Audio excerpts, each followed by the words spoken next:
In transformation, when 2% of a population begin to think in more liberated and spiritually open ways, a new level of consciousness will awaken, bringing about a new reality for the total population.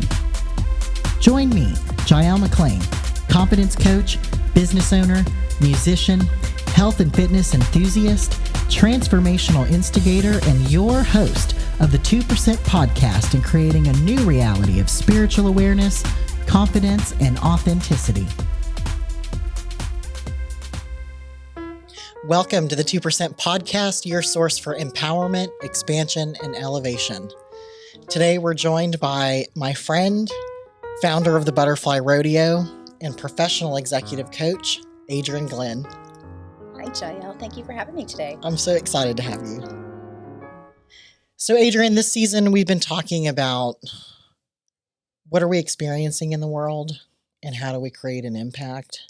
And let me go back a little bit too. So, Adryin, you were my coach in the Redesign Trainings in the third part. You were my senior coach that got me to the finish line in part 3. And my experience of you was absolutely incredible as a coach and as a support and a mentor. Thank you very much. And so, how long have you been doing the redesign coaching? I've been doing the coaching and staffing for a couple of years, and I have been in transformation for about 4.5 years. Oh, wow. But really just from a space of service. Mm-hmm. So staffing was a lot of fun and Yeah. a lot of learning. And currently, both of us, I enrolled into Ideal Coaching Global to get certified as a coach, and you're now going through their master coaching program, correct? It's actually called ATEC, which is an advanced training for executive coaching, Mm-hmm.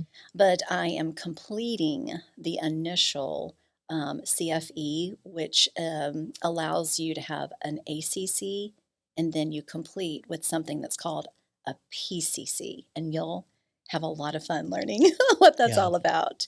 But it's a wonderful program, and it's accredited by the ICF, which is an International Coaching Federation that's really world-renowned.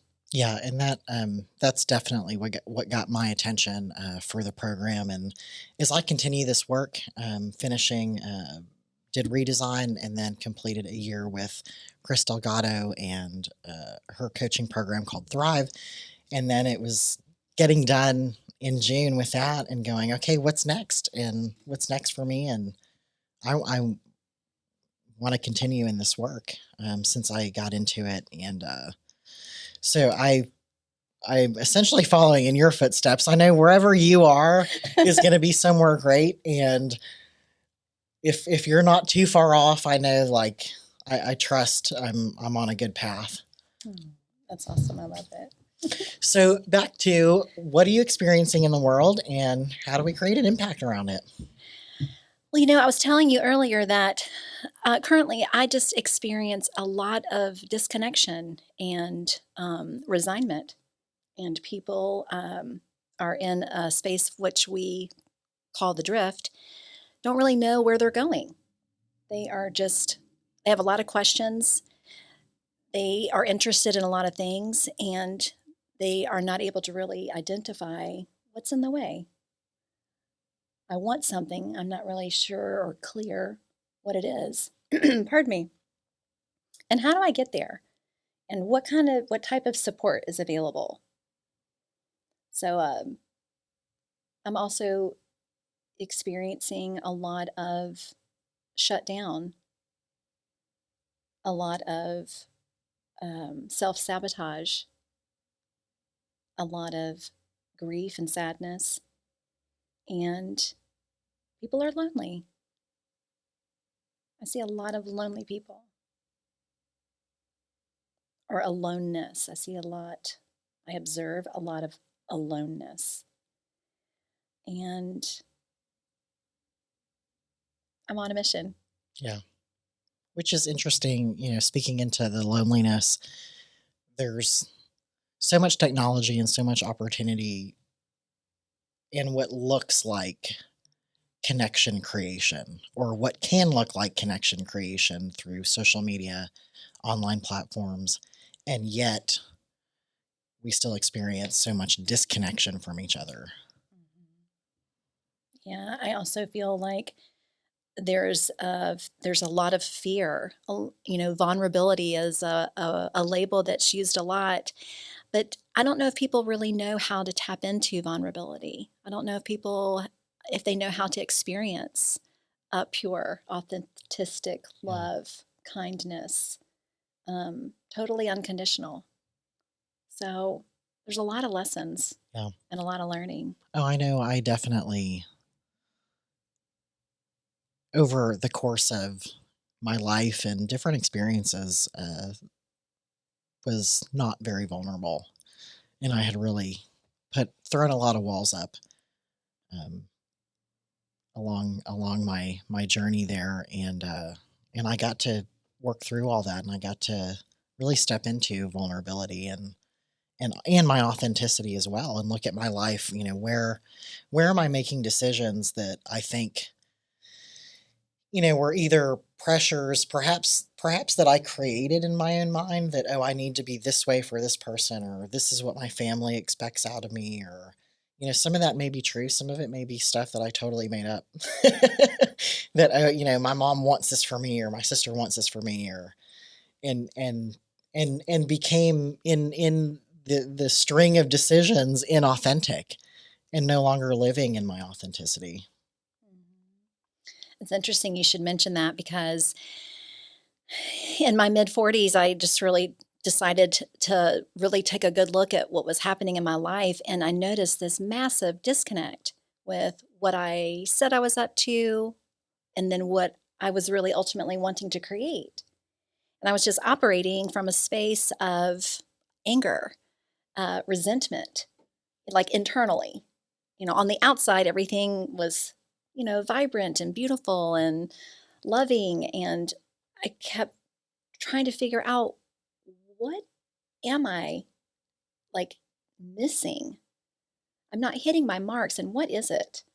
And so I really just wanted to take a good look and figure out I need help. So I'd always had this lone wolf perspective. I Hmm. got it.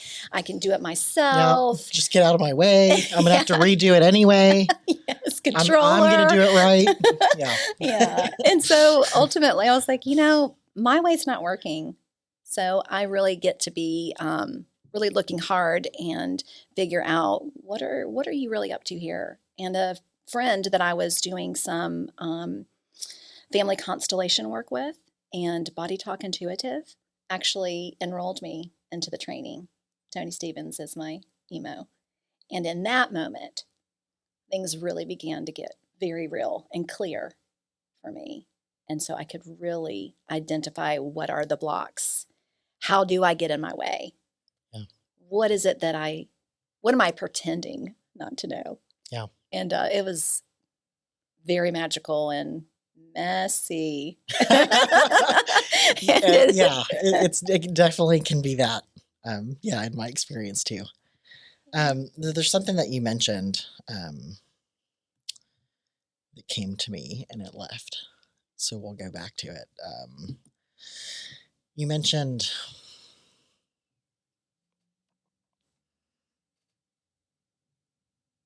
well, let's go back to authenticity for a little bit. Oh, you mentioned, see, in being authentic, it came back to me. So you mentioned like you found yourself operating out of anger, and I definitely, at least I've told myself that some of my strongest work has come out of that relentless, I'm doing this and I'll show them and I'll show you. And I mean, I've produced some powerful results out of that. And when I think about, okay, I could be operating now out of a space of abundance and not anger or fear or resentment or that need to prove someone else wrong. Oh, you're wrong about me, and I'll show you. I don't know anything about that. You don't know what I'm talking about? Okay. Is it just me? No, not anything about that. So, and there's a lot of doingness there too, where it's like, I remember a boss, one of my favorite bosses ever that I had was like, don't mistake effort for results. And that became like this really powerful thing for me in my mid-20s. Like, oh, like I'm efforting a lot and I'm doing a lot of stuff. And I got to see where like, oh, and I still didn't make my sales goals or my numbers or my metrics. But yet I'm doing a lot. And so that don't mistake effort for results was a big lesson. And then going into the training, it's like, it's not even about doing this. It's not about putting the doing this first. It's about, again, our being. Who am I being first?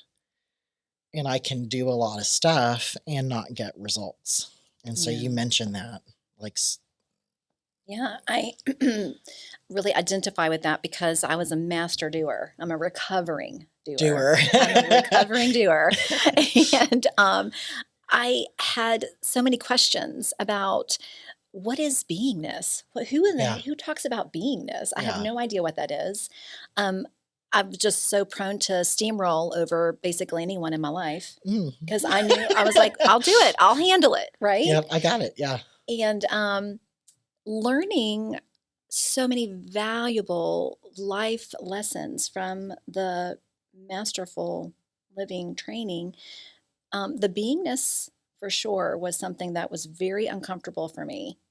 And I think the willingness to really being able to look deeply at, you say that you want this, but you're still in this place Yeah. and it's not working. So what do you get to do differently to create?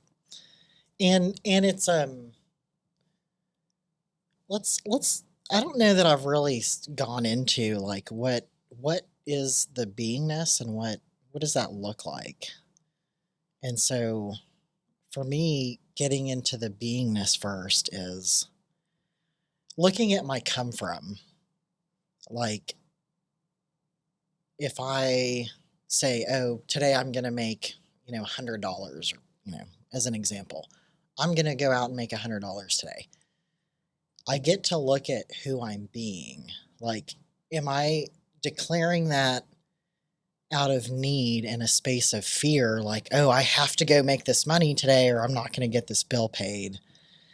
Am I coming out of a space of fear or am I coming from a space of abundance? Like, oh, there's plenty of money.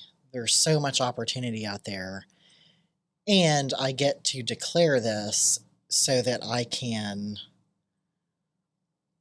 generate income into my life and generate more abundance into my life. And yes, I get to pay all these bills, but not fearful that it's not going to happen or I have to do this because then if I don't do this, all of these bad things will happen. My electricity will get turned off or my memberships will get turned off. There's a whole difference in asking the question, who am I being in this moment before I go take an action?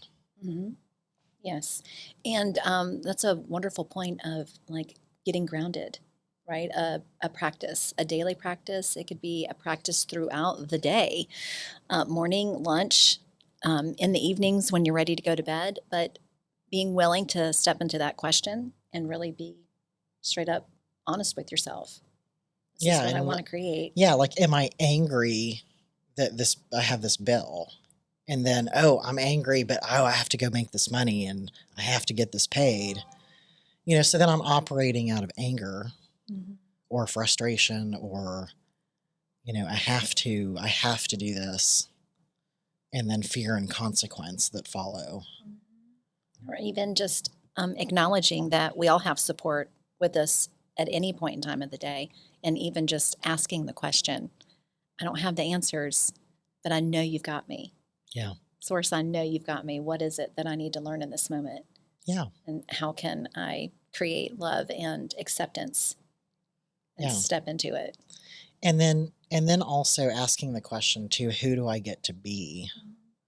Because then it's like, okay, I've identified where I'm operating out of right now. Like right now, yeah, I might be angry that I have this bill all of a sudden. And then I get to shift and ask, well, who do I get to be to have this goal happen? Who do I get to be to generate the $100 today?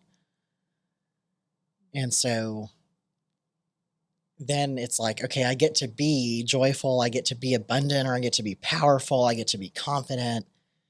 And then it's like, okay, then these mechanisms, okay, now how do I get this done? Do you at all do like morning journaling, or do you write down what your daily intention is? I have, like, I would say 30, 60, 90 day goals. I do not have a daily practice. Yeah, it's sometimes some of the most magical moments that I've created throughout my days is really just literally on paper every morning. Maybe I don't have the answers, but I know Source does. Yeah. And I am loved and supported every step, and I am receiving and allowing all of the abundance that is coming to me in this day. And it will blow your mind, all the magic that shows up. Awesome. So let's hold that thought. Yep. We're going to break right now, and we'll be back after these messages. Guitar Wishes, where dreams with strings come true. The area's largest guitar shop and NAMM Top 100 winner, Guitar Wishes of Lincoln. We carry your favorite Gibson, Fender, Martin, Taylor, and Epiphone instruments. We're an authorized Music Man, Sterling Vintage, and Yamaha dealer.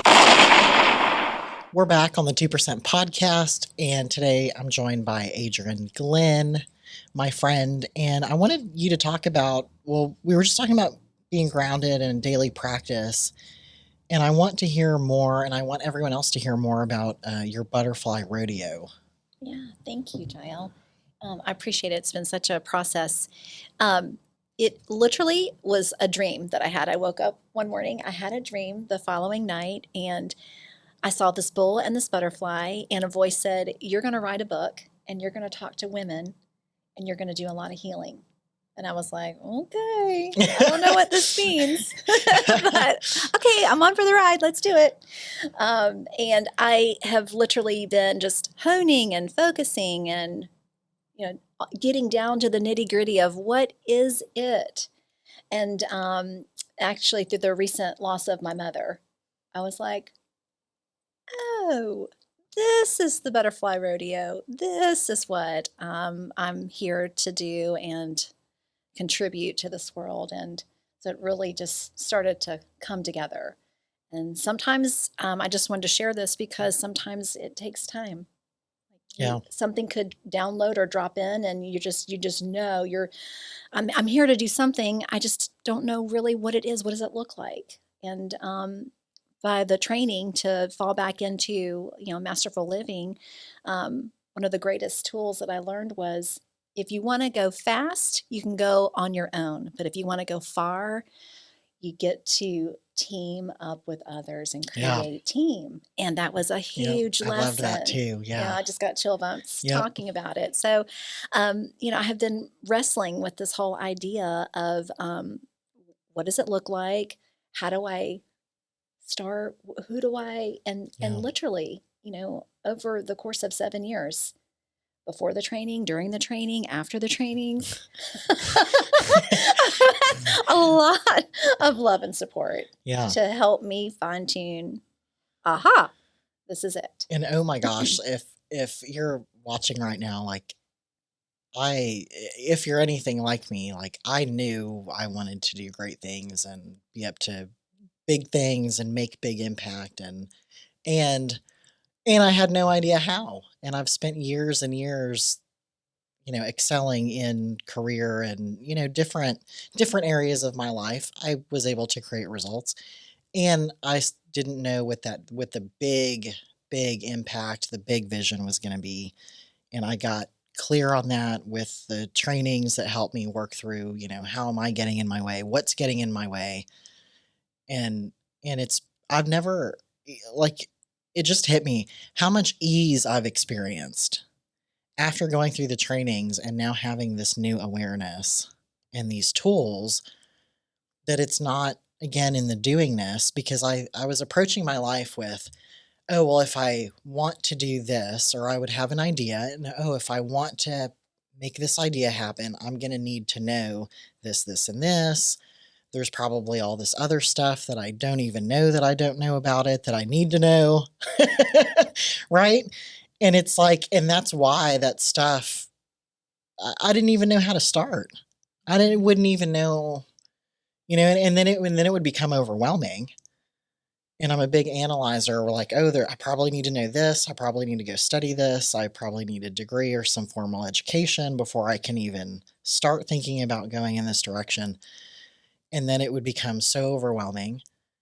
And it's like I would talk myself out of it or overwhelm myself out of it before I even started it. I don't know if you can relate to any of that, but I knew I was on a big mission. And now that I focus on who am I being, it's like all of these mechanisms and the strategies come and they happen. And Tamara Barber, that was on a few weeks ago, said some of the biggest opportunities that have come her way were not part of her plans. These opportunities were never even in her plans or planning. Yeah, I remember her saying that. And I think it's so interesting that a lot of the time, everything that we need is actually right there in front of us. And it isn't necessarily something that comes from us. It's come forth to us. So in that space of support and team and others helping you elevate to where you want to get to is like the most transformational, life-altering experience ever. Yeah, and you spoke into the whole lone wolf mentality, which I have always been the same way. And it came also from upbringing and if I want it done right, do it myself, and you don't depend on others and don't trust others. I had that programming early on, those self-limiting beliefs. Yeah. I find it interesting too that at least for myself, I did have this smallness happening and a historical narrative that I was not willing to let go of, and came from straight up victimhood. Upbringing, rocky from the very beginning. I'm writing a book about it. And so it's interesting being on the other side of it now and embracing all the gifts, all the beautiful, like juicy, yummy gifts that come from all those moments that we aren't always so apt to be open and vulnerable and sharing. Once I got that, then everything was a total game changer for me. And I think what I'm hearing is, for me, it was stepping out of victimhood and like, oh, these things are happening and this person did this to me and they're doing this to me and she's doing that to me. And right, like I got to step out of the victimhood of things and look at, okay, how am I creating these results in my life? And then that allowing me to come from a place of power and looking at, I think it's in a Course in Miracles, and I mentioned it on a previous episode. Problem, challenge, opportunity, gift, blessing, and then miracle. And it's being able to step out of looking at something as a problem that I have and then shifting to like, okay, it's an opportunity or it's a challenge. And then actually this is an opportunity for me to practice something new or learn something new. And then look at it as a gift and then a blessing. And then ultimately really being able to look at, wow, these, what I perceived were terrible situations or, random circumstances that popped up in my life that I didn't enjoy at the time were actually the miracles to get me where I wanted to be this whole time. That's beautiful. They are miracles. Yeah. They really are. That comes from some coursework in master's course, right, that we were chatting a little earlier about. And when we can get to a place that we can acknowledge and be in gratitude, like full on, like every ounce of any contrast that that we've authored in our lives. When we get to that place, when I got to that place, that was so beautiful. And it turned into me acknowledging my mom, like full on acknowledging her. You and I we share this, and it's a really special bond. that we have over our moms. And so, yeah, please share with us, your story. I was like, we do have that in common. Yeah. My mom and I experienced so much contrast in our lives from the earliest that I could ever remember. I'd do things just to spite her, or she'd, tell me to do something a certain way. And she was really hard on me. And it got to a place where I wouldn't even, pick up the phone. She'd call, want to have a relationship with me, try to connect with me. And it was just easier for me to completely avoid her, just write her out of my life. I mean, it sounds horrible. It was absolutely horrible.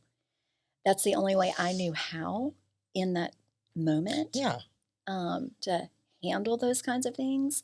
But now that I've learned a lot and have grown into an expanded space of really identifying how much love really was there, it completely enabled me to really rewrite my worldview.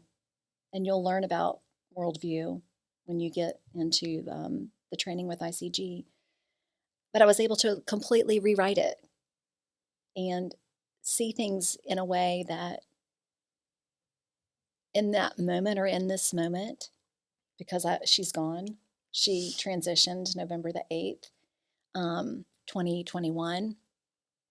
To be able to acknowledge her fully and see things for the way that they were and the way that they are in this moment was mind-blowing. So it goes back to the lone wolf and being angry and being a victim and letting that run me. And then by way of transformation, like, hey, I've had enough of you. My life's not really changing in the directions that I'm actually wanting it to grow and expand and change. And to be that vulnerable, and it really is like a lonely, sad historical narrative that was really an illusion. Yeah. And it's like, for me, it was like being able to step out of being right about how I had it.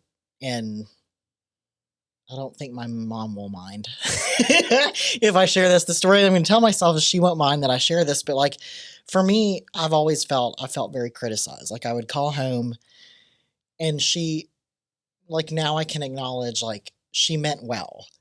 But I experienced her always being in fear, like, oh, don't do this, and why do you have to do that, and this is going to worry me, and right, and I experienced a lot of criticism out of it, and like, damn, like, I called for support, I don't even know why I call here, click, and and our interactions were constantly like that, and I wanted her to be different, and I think maybe she wanted me to be different, and not cause her the headaches and the stress and the worry, and with my risk taking, or whatever, however she experiences me, and I wanted her to be different, and like, stop criticizing me and stop being what I perceived as negative, and why can't you just support me with my goals, and right, be supportive and stuff, and I wanted her to be different, and in taking ownership of our relationship and dropping that need to be right, like, well, you're this way and you're that way, and I'm right about it, like, this is my experience and I'm right about my experience, and I want you to be different than this. And she would never be different. She wouldn't be any different. The next time I would call, it would be the same thing, and so realizing that, like, okay, I have the power to transform my experience of this relationship. It is possible. It's available to me. And it's not changing her, and it's not me having to change either. It's about transforming the relationship and getting committed that I want this relationship to look and feel differently than it does, without having to change me and without having to change her. We get to be who we are. Yeah. And or meet each other right where you both are. Yeah. Yeah. Yeah, and so I got to take ownership and step out of that victimhood of, you should have done this, or you should be this way, or you should be more supportive. Step out of the victimhood and own the relationship. And so for everything, and I realized, in my big weekend, going through the training through redesign, that was one of my things was, I want to transform this relationship. That was one of my goals coming into this training. I want to transform this relationship that has always felt very painful. For as loving as it was, as much as I love my mom and she loves me, there's also been a lot of pain in it too. And a lot of just resistance with each other because we're very different. Where I had the blessing of being raised here in America. She's from Ecuador. I was raised in an environment of abundance. And so I think that's where I'm like way bigger of a risk taker. And I believe that there's bountiful abundance and I can go take risks and I can recover, if they don't work out.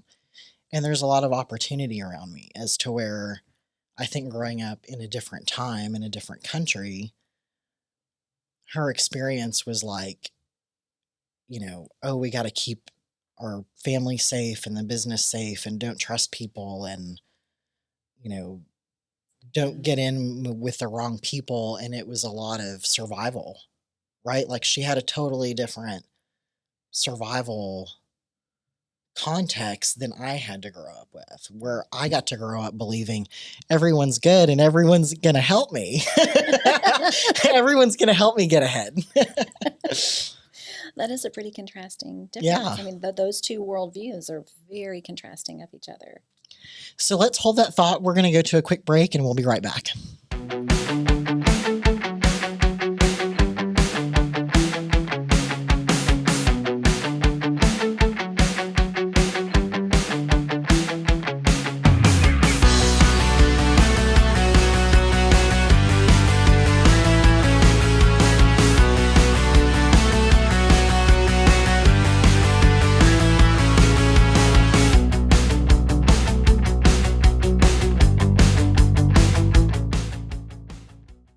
Welcome back. We're on the 2% podcast. I'm with Adryin Glynn today, and we're talking about transforming our relationships with our moms. So you and I got to share in that journey together. And I was talking about how I got to do that. And once I committed to, I want this to look and feel in a way that serves each other, because I love my mom and I know she loves me. And somehow my whole life, it's been this continual like butting heads on things. And then I get upset and then she gets upset and then I say things and, she gets her feelings hurt, and it's been that pattern. And I got to step into ownership of that. And I identified, all of my emotions that I was experiencing around the relationship. And I realized that even though I'm the one, or I acknowledge that I felt a certain way. And then I got to see where I created that experience for her too. And so I looked at, for example, like where I felt not heard, that where she wasn't hearing me, I then got to take ownership and go, oh, but look at how I don't listen to her either. Look at how I'm already closed off as soon as I call, or I'm doing something else and letting her, go in the background. And I'm just kind of going, yep. And then put the phone back down. So where am I not creating connection and love and joy and her being heard and acknowledged? And so I got to bring all of that to her and go, hey, I'm owning this now. I get to own this and this and this and this. And I'm sorry that I've made you feel small. I'm sorry that I've not listened to you, that I've not acknowledged you. And it transformed everything. We got on the phone that night and we were actually on a FaceTime call for like 5 hours. Yeah. That's And I recall your story being similar. That Yes. you got to create that transformation. Yeah. And, in that moment, actually, we were like creating it together. Yeah. We just didn't know it. Yeah. Yeah. I know. That's what was so awesome. We were like setting that context, not really knowing the other was up to the same, Yeah. stretch. Yeah. And their masterful living. Well, and that's how, because I called you because I remember calling you, and I actually remember now what I was doing. And I called you for support because I'm like, I remember like, man, I want to shift this and I want this to change and I don't know how to do it. And I remember sharing with you, like, this is about, my relationship with my mom. And you were like, well, I'm doing the same thing right now. And it's really interesting to me. A friend pointed out to me a little later in the transformational trainings, when relationships on a whole are bumpy in our sphere, what we're creating, a good place to look is the source of your creator.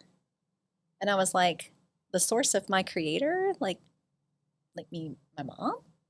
I was like, well, I mean, she was, a vehicle for me to come forth in this world.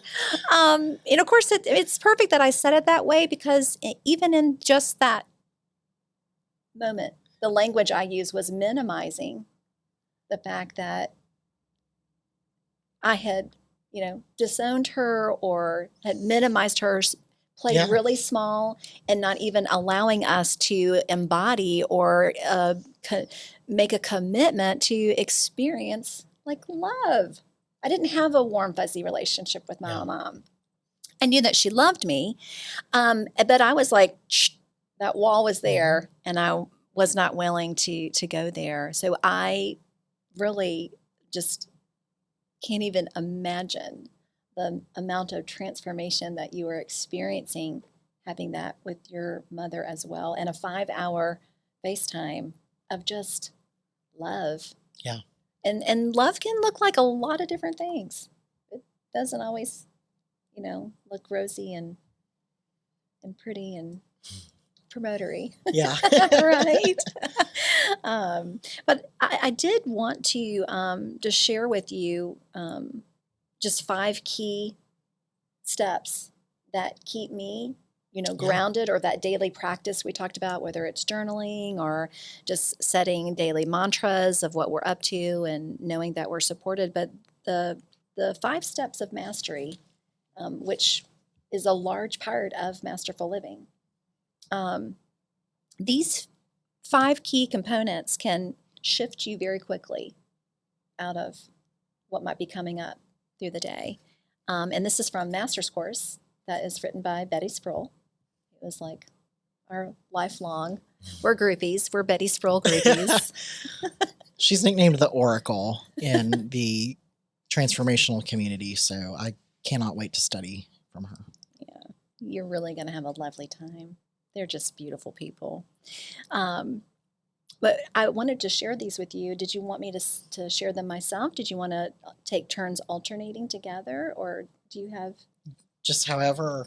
Yeah. Yeah. I mean, I'll do it with you, or. Okay. Yeah. I just wanted to check in with you. Yeah. Since you're the boss. So from the Master's Course, there are 5 key steps to living in mastery. And the first one is to experience your experience. And we're all grads, since this is posted primarily on the page, or just, people that have questions can ask about, well, how do I experience what I'm experiencing? It's kind of but just stop and pause and experience what you're experiencing. The second is to communicate my experience with the intentions of others getting it. So be real clear and say what you want to say. And so this is really important for that phone call that we were having with our moms, right? The third one is a willingness to be responsible for everything. Yeah. I think that's probably the hardest.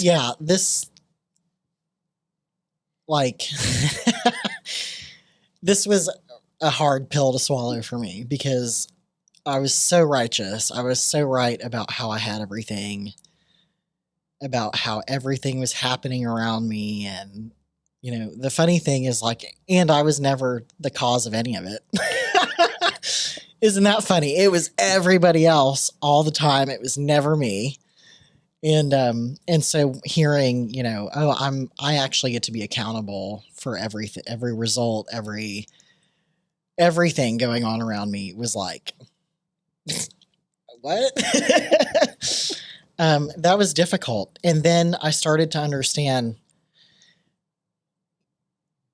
and it's optional, I can be accountable or not. It's my choice. I get to be accountable for everything or not, or this situation or not that one. I get to choose, where I want to step into that. And all of my power, my power is in being accountable for it all. When I create, or experience a result that, I don't like, or oops, I was going for $100 and I only made $50 today, or, wow, I just had a terrible phone call with this person. That wasn't the result that I was going for, but that's what I created. When I choose to be accountable for all of these results, I now stand in my power. Yeah. That's the magic of it. It's not simply, it's not from a place of blame. It's not, oh, I'm so bad, I didn't make my money goal today, or I'm bad because I just had a terrible conversation with this person. It's, okay, that happened. And I get to look at who I was being that didn't have it happen the way I wanted it to go, or I didn't accomplish the result that I wanted. And who do I get to be? What do I get to step into? What do I get to embody to go and try it again? Now tomorrow it's a new day. Today I declare $100 and I reset the goal again, and I go after the goal again, now from a different space. Like maybe what was missing yesterday that I didn't have it happen, or what was missing in this conversation? How did I show up for this phone call that generated something other than what I said I wanted? Yeah. That's beautiful. What are you learning? What am Yeah. I learning Yeah. in this moment? The fourth one is have what I have. And I love that, because we could be in all kinds of situations and just in a space of gratitude, really embody, I'm having what I'm having and it's beautiful, however it's showing up. Yeah. I've got this. And the last one is number 5 is live life by my principles. And that is sometimes hard to do in certain situations. You're like, oh, I just maybe I'll bend my rule. Yeah. Don't. Stay your course and be firm in your principles and your beliefs. Yeah. Stay the course. Yeah. I've got a friend on social media that, she has committed that everything she does touches people she's around, her relationship. She's committed to creating peace all around her. And so if it's not creating peace, then she's a no.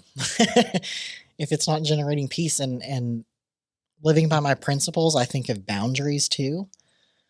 I think of, not selling out. I think of, respecting myself, loving myself, and getting to love those around me. I live life by my principles. Yeah, and allowing yourself to really step into what you're up to. You don't have to settle for anything. If it's not showing up and aligning with where you are in this moment, keep moving or step left. Yeah. And that is a game changer. Yeah. Yep. And that supports also not making decisions out of fear and scarcity. Not settling and not choosing something necessarily because it's easy or convenient. Like, I get to have my goals and my dreams happen. Yeah. I love that. Yeah.